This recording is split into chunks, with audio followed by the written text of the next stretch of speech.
Washington's farewell address to the people of the United States. Friends and fellow citizens, the period for a new election of a citizen to administer the executive government of the United States being not far distant, and the time actually arrived when your thoughts must be employed in designating the person who is to be clothed with that important trust, it appears to me proper, especially as it may conduce to a more distinct expression of the public voice, that I should now apprise you of the resolution I have formed, to decline being considered among the number of those out of whom a choice is to be made. I beg you at the same time to do me the justice to be assured that this resolution has not been taken without a strict regard to all the considerations appertaining to the relation which binds a dutiful citizen to his country, and that in withdrawing the tender of service which silence in my situation might imply, I am influenced by no diminution of zeal for your future interest, no deficiency of grateful respect for your past kindness, but am supported by a full conviction that the step is compatible with both. The acceptance of, and continuance hitherto in, the office to which your suffrages have twice called me have been a uniform sacrifice of inclination to the opinion of duty and to a deference for what appeared to be your desire. I constantly hoped that it would have been much earlier in my power, consistently with motives which I was not at liberty to disregard, to return to that retirement from which I had been reluctantly drawn. The strength of my inclination to do this, previous to the last election, had even led to the preparation of an address to declare it to you. But mature reflection on the then perplexed and critical posture of our affairs with foreign nations, and the unanimous advice of persons entitled to my confidence, impelled me to abandon the idea.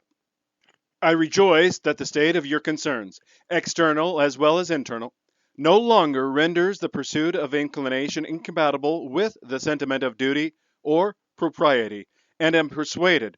whatever partiality may be retained for my services, that in the present circumstances of our country you will not disapprove my determination to retire.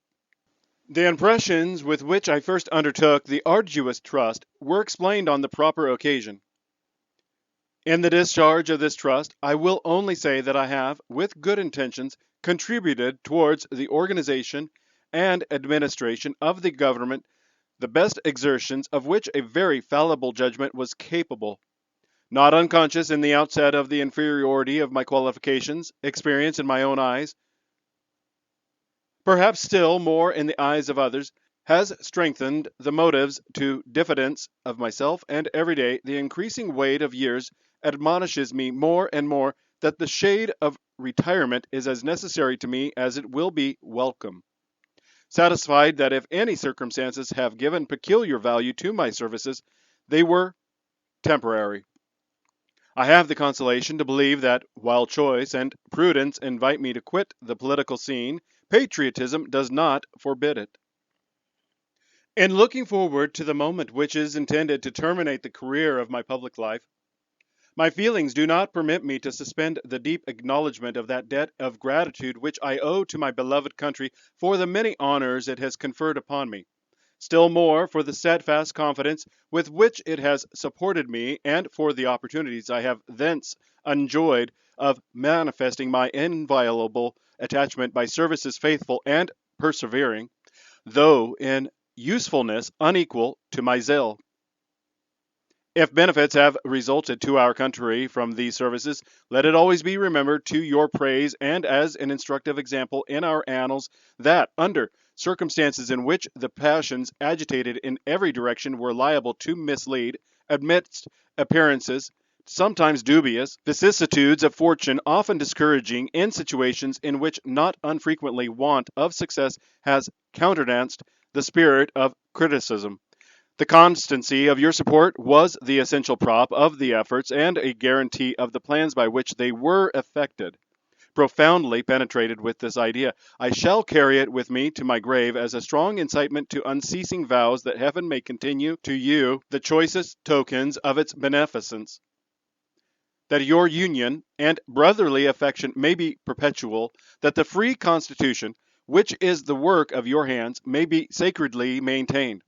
that its administration in every department may be stamped with wisdom and virtue, that, in fine, the happiness of the people of these states, under the auspices of liberty, may be made complete by so careful a preservation and so prudent a use of this blessing as will acquire to them the glory of recommending it to the applause, the affection, and adoption of every nation which is yet a stranger to it. Here, perhaps, I ought to stop. But a solicitude for your welfare, which cannot end but with my life, and the apprehension of danger natural to that solicitude, urge me on an occasion like the present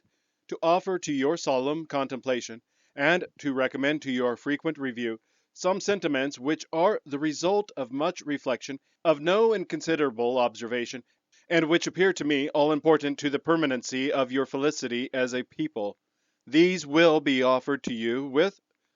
the more freedom as you can only see in them the disinterested warnings of a parting friend, who can possibly have no personal motive to bias his counsel. Nor can I forget, as an encouragement to it, your indulgent reception of my sentiments on a former and not dissimilar occasion.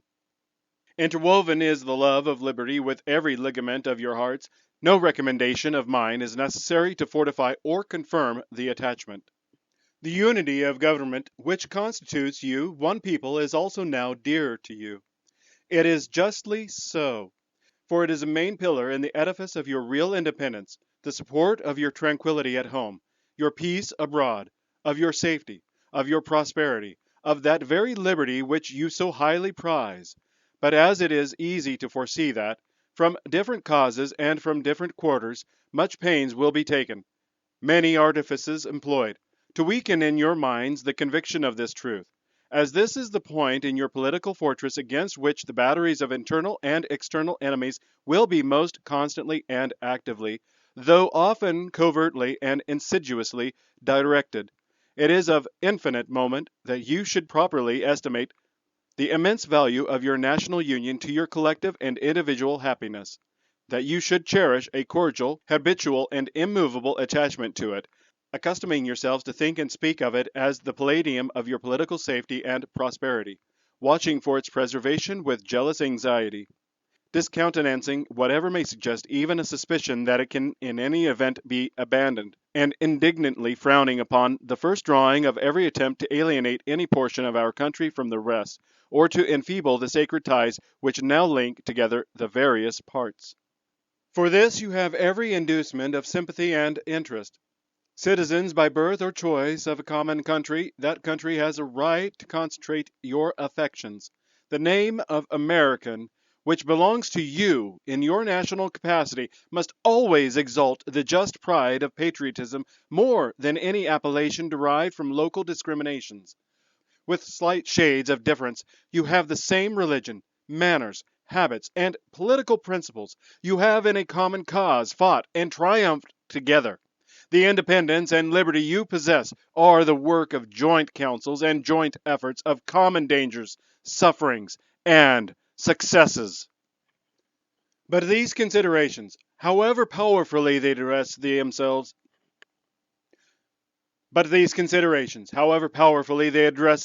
to your sensibility, are greatly outweighed by those which apply more immediately to your interest. Here, every portion of our country finds the most commanding motives for carefully guarding and preserving the union of the whole. The North, in an unrestrained intercourse with the South, protected by the equal laws of a common government,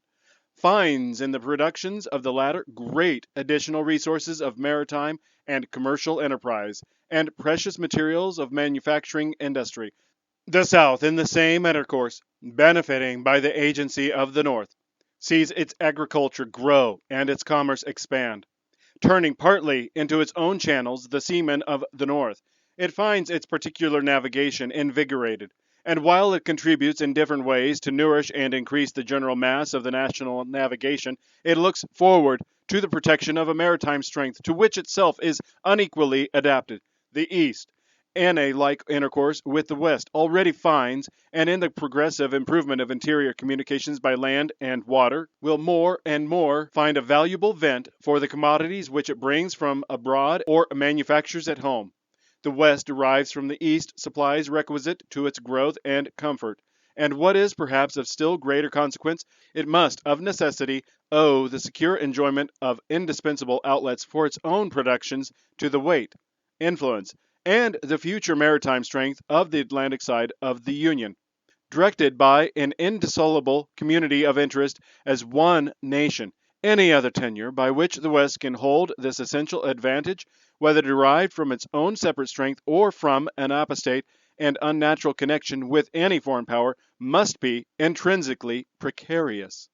While then every part of our country thus feels an immediate and particular interest in union, all the parts combined cannot fail to find in the united mass of means and efforts greater strength, greater resource, proportionably greater security from external danger, a less frequent interruption of their peace by foreign nations,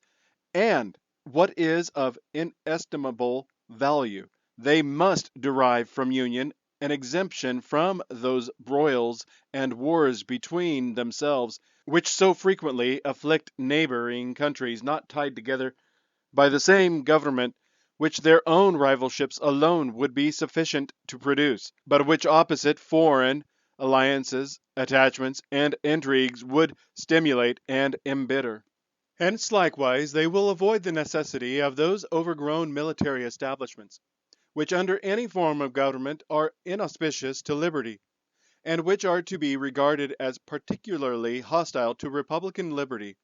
In this sense it is that your union ought to be considered as a main prop of your liberty, and that the love of the one ought to endear to you the preservation of the other. These considerations speak a persuasive language to every reflecting and virtuous mind, and exhibit the continuance of the Union as a primary object of patriotic desire. Is there a doubt whether a common government can embrace so large a sphere? Let experience solve it. To listen to mere speculation in such a case were criminal. We are authorized to hope that a proper organization of the whole, with the auxiliary agency of governments for the respective subdivisions, will afford a happy issue to the experiment. It is well worth a fair and full experiment, with such powerful and obvious motives to union affecting all parts of our country. While experience shall not have demonstrated its impracticability, there will always be reason to distrust the patriotism of those who in any quarter may endeavor to weaken its bands.